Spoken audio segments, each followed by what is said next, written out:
Yeah, all right. So bear with me. This is the last session, and I promise I'll be quick because I want you to have fun.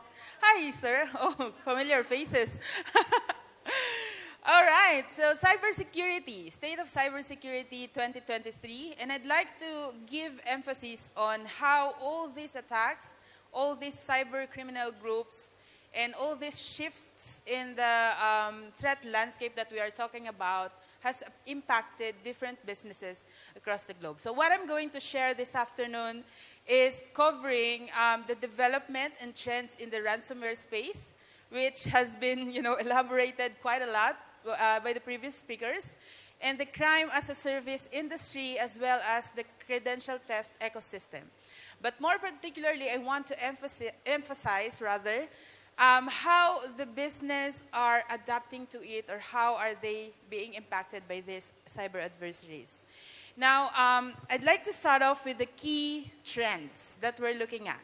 So basically, this data that we have and we are going to share with you this afternoon came not only from the observation of the threat landscape particularly, but also supported by the data that we have gathered from different organizations where we have responded to active cyber attacks that they have experienced. So these are real-world scenarios, real-world cases of active cyber threats. First and foremost, ransomware. So I don't know how many times you've heard about that word today, but this is still the first or the one of the greatest cybercrime threats nowadays, mainly because and primarily because money is there. And these groups has now turned into, doing their business and even more sophisticated, as mentioned, and even more advanced nowadays. The second trend is the cybercrime as a service. The entire attack kill chain now is available as a service. So they have adapted and have copied the as-a-service model from different software industries, now applying that to their industry. The third one is the demand for info stealers and stolen credentials. Softwares is now also growing. Fourth, we have also seen how the war in Ukraine and Russia has led to a shakeup of criminal alliances and a reorganization of the ransomware landscape.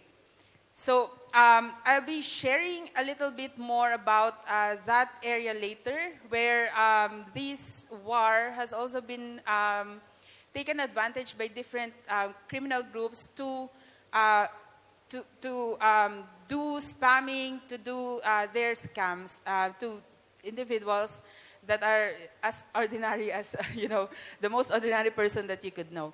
And then number 5 is the cyber criminals that continue to exploit legitimate executables to launch their attacks, including the ransomware. So we've talked about different tools, and we have observed the most successful techniques that cyber criminal groups are using to carry out their attacks.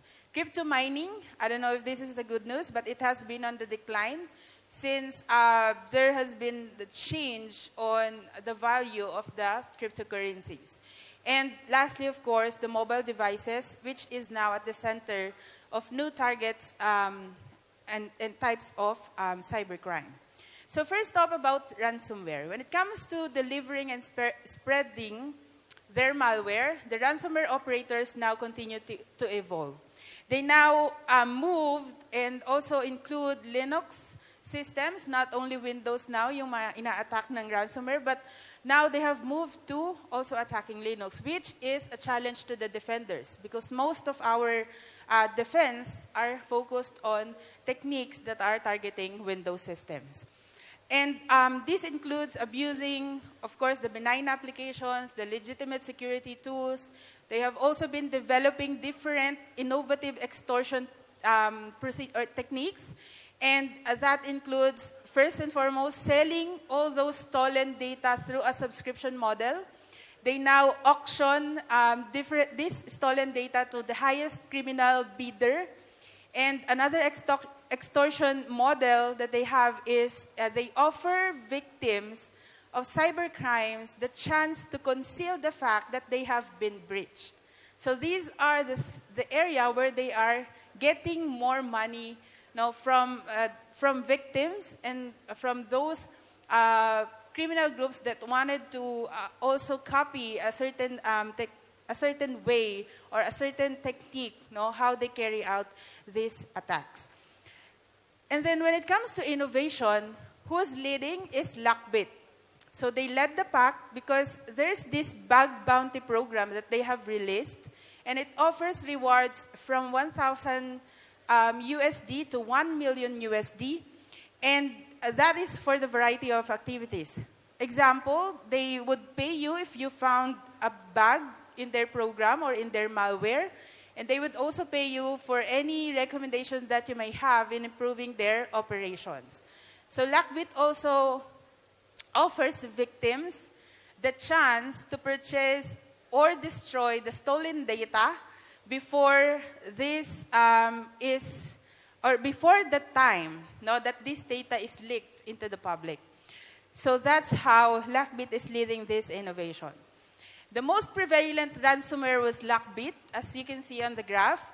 This has been observed on different organizations that called up our incident responders team and asked for help. So basically, we've seen similarities on the techniques and on the tool set that are being used by these criminal groups. And what we have observed, just a little bit of a story, for organizations that have experienced cyber attack, although we have seen the similarities on the tool sets that they're using or the techniques or TTPs, we have seen different criminal group working on that attack. So that means it also reflects that what we have provided as a report before, that initial access broker groups are also increasing. This has led to the opportunities to different cyber criminal groups to just buy service from this certain group and use it as part of their attack. So this data is from last year, and it is comprised of the first 10 months of 2022. But now I'm going to show you how they're doing right now in the first half of 2023. So Lockbit is still at the top of the list, seconded by Black Cat. But as you can see, what's interesting is that there's this new group named Akira that didn't make it to the list in the last year. And now they're here in 2023, top list of ransomware groups. So our team from our labs, from the researchers team to the analysts, the threat hunters, to incident responders, they have identified that groups that you have not seen before, have not seen their names before, are now being enabled to at least do the same thing as the most known groups in the ransomware area or in the ransomware industry. That's mainly because of the cybercrime as a service being available now to anyone who wants to become, the next big thing in the cyber threat landscape. Now, cybercrime achieves a new level of commercialization as well and commodification. As an example, here is a posting of, this one is looking for those who wanted to buy a phishing toolkit. Cybercriminals are operating like mainstream business now. So they have this as a service model. You could name it. They have phishing as a service. They have malware as a service. They have what else? Ransomware as a service, which has been very popular. And initial access or credentials. You can buy easily from them and use it for your own benefit. And what else? The new observation that we've seen is the OPSEC as a service. Now, this OPSEC is designed to help cyber criminals to hide cobalt strike infections in an organization that they are targeting. So there is also this scanning as a service, which is which is offering access to commercial security tools as well to find and exploit vulnerabilities. So it's no longer just ransomware as a service now, but every part of the attack kill chain is now available for purchase. So what is the effect of that to the defenders? Now, the tools and tactics that once rested solely on the hands of the most sophisticated actors is now on the hands of everyone. It's very easy now to form a group and do or carry out an attack to a certain target organization. Talking about the info stealers and stolen credential and the demand of it now growing. These credentials is it's like the apple of the eye now of cyber criminals, because you just need a certain a valid credential to log in. And as we also shared in one of our reports, cyber criminals are no longer brute forcing their way to enter. They are now logging in. So with these info stealers, they have the ability to use it for one compromised employee or one compromised person and escalate it, and then study the entire environment using just a stolen credential. Now, they paved the way for existing cyber criminals as well to expand their crime sprees beyond ransomware. Now, what happened with the war in Ukraine and Russia? So, Ukraine and Russia has long been partners in the literal crime, but particularly when it comes to ransomware, as the war broke out, there are certain gangs that have fell apart, and this led to the Conti leaks, which was also mentioned earlier. And now, our incident responders have also anticipated that there could be another rebel group that might have been reemerged because of this war. Globally, the effect of this war, now scammers and spammers flooded the internet to profit of the invasion. Now, scammers sent out fake charity emails. They are requesting for international donations, while hundreds of fake charity websites also popped up. In one of the notable campaigns, we've seen Emotet malware group is using a malicious Word document entitled, mimicking a Russian propaganda to spread their malware. And once, an ordinary person saw that, someone who is compassionate about the victims of this war, it could easily enter in that certain organization because of that. Attackers turn to legitimate executables as well, as mentioned, the LOL bins to launch their attacks. What is the most popular tool now that they are using? Cobalt Strike, Metasploit Pro, and there is a new tool that we've seen in the landscape that was added to the mix, which is called the Brute Ratel. In the first half of 2023, what topped the list is NetScan, and as an ordinary tool, as you could imagine, any desk is on that list as well. So as you can see, this only reflects that any remote tool could be used against you if not used properly, if not controlled, who has access to it and what resources can that person access. The ransomware groups are also now bringing their own executables with vulnerabilities. So there has been a rise in the bring your own driver attacks. Attackers utilize a certain legitimate signed driver with an exploitable vulnerability. They use it to gain the access to the computer's operating system, and in many cases, the goal is to evade defense, to disable EDR, to evade detection, and particularly, we have seen this technique being used by Avos Locker and Blackbyte in a real-world case of an organization that is under attack. Crypto mining, again, it's on the decline. This is the comparison of how the value of Monera and XMR has been on the decline since last year. And the efforts of different botnet groups to do crypto mining activities with Monero-related detections is also on the decline. So basically, no more money here. They switched to doing ransomware instead. Mobile threats, we're not neglecting how the pandemic also affected the shift in the behavior of different organizations and employees that we are trying to protect. Now, employees can access different, company data just using mobile because we've given them the policy to do so. Now, mobile devices are at the center of new types of cybercrime. And iOS is not immune to it. So in Southeast Asia, there has been an observed financial fraud increasing. There are these different scam cities that's being formed, and the fraud rings is being formed as well, or an industry for financial fraud is also increasing. They're using fraudulent web and application developers.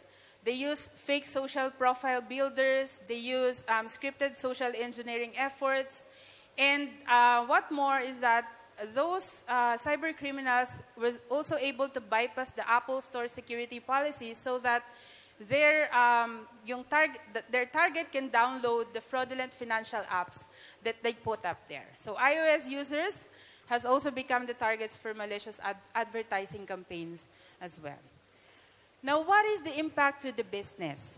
Ultimately, adversaries have outpaced the defenders.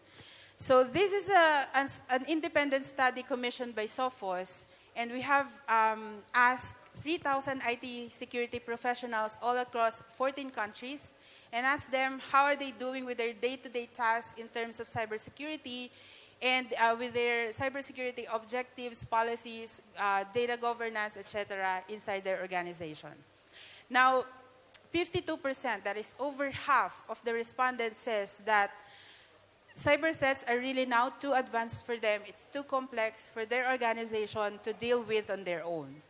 And particularly for a size of 100 to 250 employees, that is on the SMB side, they are rising up to 64%, small businesses agreeing that it is hard for them to stop now.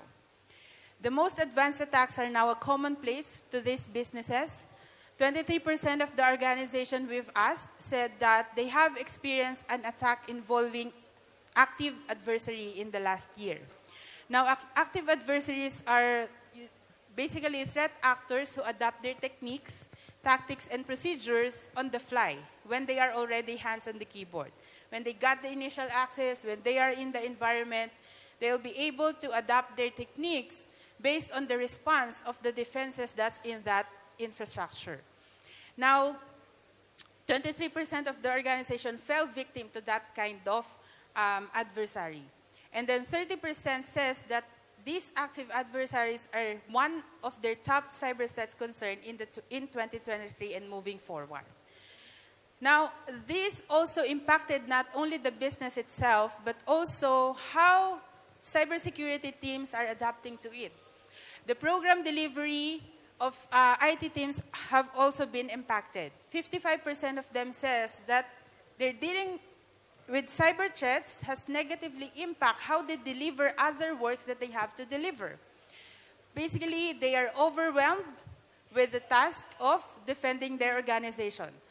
They are overwhelmed with different reports, different alerts, and none of them can make sense of what's happening sometimes. 64% wish that their IT team could spend more time on strategic issues and less time on firefighting. So that's how we can picture out right now the IT teams inside this organization. Of course, not missing out, financial impact is, I think, the first and foremost result of this advancement in the adversaries and cyber attacks. First, the average ransomware incident recovery bill is reaching now to $1.4 million US. So this includes not only the ransom payout, but also the impact of that ransomware attack to the business, to the recovery, either PR expenses, and all. And on an average IT security specialist salary, it has reached to $100,000 in the US.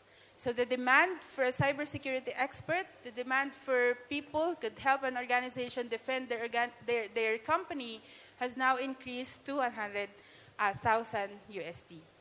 And not only that, it is expensive to hire a cybersecurity staff. It is also expensive to retain them. It is also expensive because the demand in the industry is high and the competition is also high. Now, what does this mean to the defenders like us or like some of us here? First, we need to act or have the coverage 24/7. 24/7 coverage is essential. 90% of the ransomware that we have investigated occurred as outside the standard work hours. They happened beyond our 8x5 office hours. And 9 in 10 attacks happened, and there is a significant increase that these attacks were launched on a Friday or a Saturday, so nearing that weekend schedule.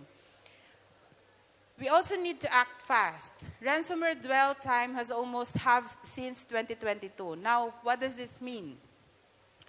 In 2022, the ransomware dwell time is 9 days, and now it has halved up to 5 days only. So meaning the time for a defender to act and to protect the environment is now lesser. Now, that particular defender or that person need to really act fast before the impact of the ransomware spread all throughout the network, before it is hard for them to recover. And then lastly, any delay increases the risk. Attackers take less than a day to reach the Active Directory. We have noted this from different cases that we've investigated. It only takes, on average, 16 hours to reach the Active Directory, where this area is the most powerful and the most privileged system that in our environment. Now, what do we recommend all of us do? So the essential security recommendation: strategic defense and tactical defense has never been more important, especially this time. For strategic defense, we have been telling our customers and also our partners to install layers of protection. We need layered protection. We need to combine the strength of technologies plus the process and plus the people inside their team. It's not enough that we have people to look into the environment 24/7. We need people who knows what's happening. We need people who could identify whether an attacker is already present in the environment. We need a person who could tell that they are already kicked out and we can do business as usual the next morning. And also, the third one is get help when needed. Leverage on MDR, leverage on managed detection and response. A managed service is no longer a taboo in the cybersecurity industry because organizations now admitted they cannot do it alone. Tactical defense, enforce the basics, of course. Strong passwords, MFA, as much as possible. Segregate your network and monitor all those alerts, respond to those alerts, and apply zero trust. Do not trust even your own, so always verify and know what you have and where it is and who has access to it, and always back up, always patch, and always ensure that you are using the best practice configurations. And of course, let us not miss the certain part of our organization which is the most possible to become the weakest link, our employees. Let's educate them and protect them as well. Thank you so much. Have a good day.